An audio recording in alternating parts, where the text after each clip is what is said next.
SSD उच्च माध्यमिक विद्यालय रे जिला स्तरीय क्रीड़ा प्रतियोगिता उद्यापित।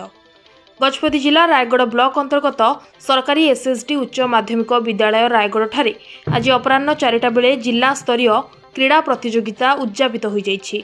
गतकाली ठारू चलिथिबा एही जिला स्तरीय क्रीड़ा प्रतियोगिता रे आज मुख्य अतिथि भाबे जिला मंगल अधिकारी सुलमन रायका, अतिरिक्त जिला मंगल अधिकारी सचिदानंद पृष्टि, जिला शिक्षा निरीक्षक रमेश चंद्र दास, प्रधान शिक्षक सुरेश कुमार साहुकार प्रमुख सम्मानित अतिथि भाव में जोगदे छात्र छात्री मानकु उत्साह देथिले।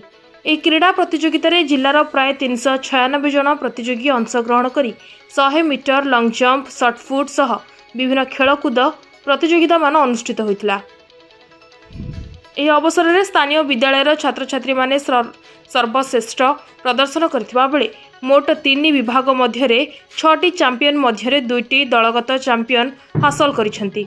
सुपर सीनियर बालक वर्ग में रिंकू मंडल एवं सीनियर बालक वर्ग में चैतन्य सबर चैंपियन हेबा सह विद्यालय को सर्वश्रेष्ठ क्रीड़ा पुरस्कार ओवरऑल चैंपियन रे पुरस्कृत करिसेंती।